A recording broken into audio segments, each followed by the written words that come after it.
President Ronald Reagan, 1981 to 1989. He served 2 terms.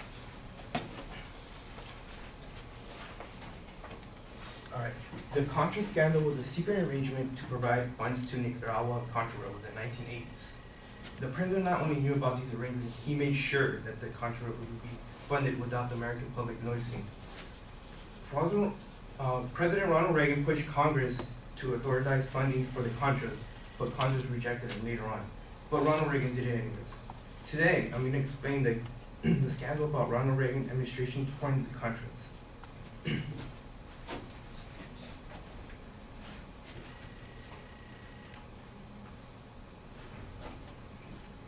All right. Things you need to know. There is no American troops involved. The CIA got involved, the Central Intelligence Agency, and the Sandinistas, who were heading to communists. There was two Nicaraguan rebels involved. The Sandinistas overthrew the dictator in 1979 and was leading to a communist-style government. The United States saw the Sandinistas was influenced by Fidel Castro, which the Sandinista was heading to the communist road. So the United States supported the Contras, who were against the Sandinistas, and the Contras wanted democracy.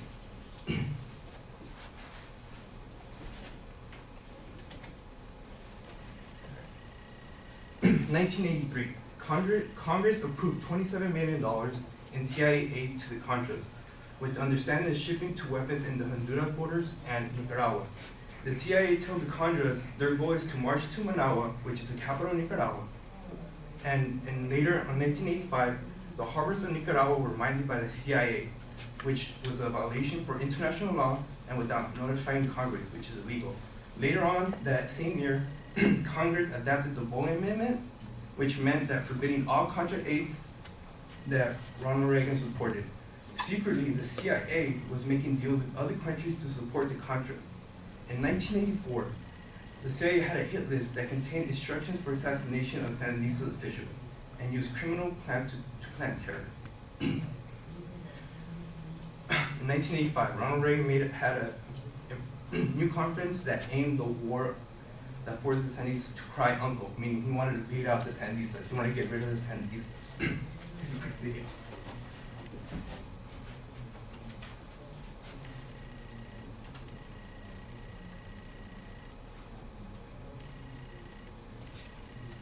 We have an obligation to be of help where we can to freedom fighters and lovers of freedom and democracy from Afghanistan to Nicaragua. Are you advocating the overthrow of the present government?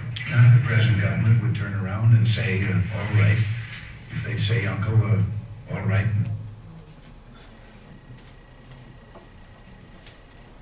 Shortly after 1986, shortly before the scandal became public, the Sandinistas shut down a plane having arms and captured an American cargo handler in Nicaragua. The Ronald Reagan administration denied involvement. Later on, it was to be false, which he was lying about lying. 1987, 1988, the Contra war over the Sandinistas seemed to have a result. Congress did achieve a measure of success, as Ronald Reagan hoped, but they put pressure on Nicaraguan government to hold free elections, in which the Sandinista president was defeated. So the scandal about the Ronald Reagan administration supporting the Contras became a secret funding violation of international law and without notifying Congress, which is illegal.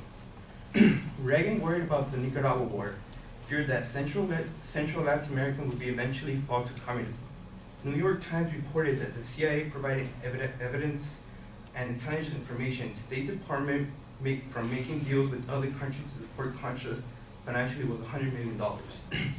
Some historian calls the scandal the secret war. The Ronald Reagan administration, not Congress, wanted Congress to win. The aftermath of all this was part of the Iran-Contra affair. That also was part of the timeline with the Middle East. So according to the thinkprogress.org, the Iran-Contra affair, as it came out to be known, was the political scandal that forced senior administration officials to resign after Ronald Reagan presidency.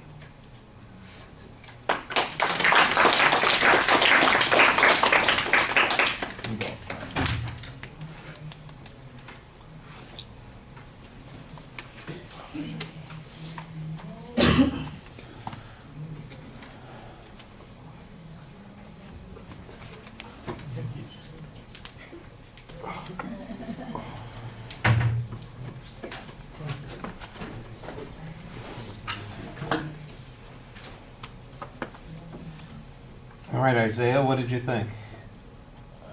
I thought you did a good job with the factual part of it, like citing everything and giving a good timeline.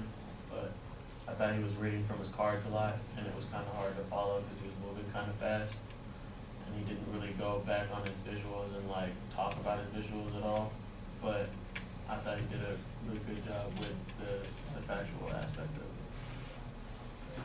it. Okay.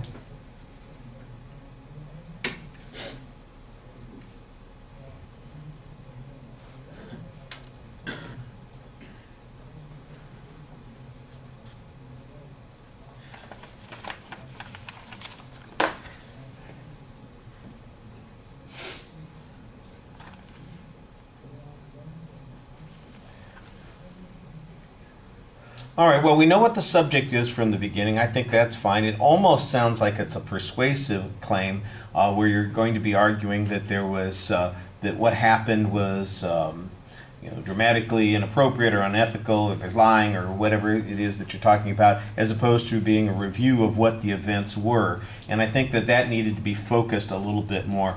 There's not really a preview of what the contents is going to be. So I know you're going to be talking about that subject, but I'm not exactly sure how much of it you're going to cover, where you're going to start, what the end point is, and how all the stuff fits together in the middle. I think that's a little bit problematic. Now, it is organized chronologically, so it's not that it's not organized in some way, but you want to lay that out for the audience a little bit and just tell us. Let's go through the four key steps that went that happened here. Here's what it originally started as. There was this legitimate operation. The president and Congress supported the CIA, and then the CIA screwed around and did things that were inappropriate, and Congress pulled back and said you can't do this anymore, and the president felt like we needed to continue to do this, and so he's looking for some way to continue to fund this or arrange to do this and still have the outcome that he was looking for. And some of the things that, and then finally, some of the things that happened to do that were really problematic. I don't think we get much from the Iran-Contra information at the end. I mean, you mentioned it, but you don't really, I'm not sure anybody in here knows as a result of anything you talked about, what that involved. If anybody had read about it, because it happened mostly before you guys were born, they'll probably know a little bit about it, but it's not, it's not something that was clarified by your speech. I thought you did an okay job citing some information during the speech. For instance, the data about how much money there was that went originally and how Congress kind of pulled back on this. I think there needed to be some source citation about the mining of the harbors, and also some information about the other countries that got funded to do these kinds of things, because that was, they're channeling the money through different channels as a way of getting around the law and circumventing it. And I think that that's one of those places where that information would have been helpful. The visuals that you had, they basically identify topics, and we got the good, we got the Reagan quote where he says basically, look, I'd be happy if they cried uncle and gave up, and that's fine.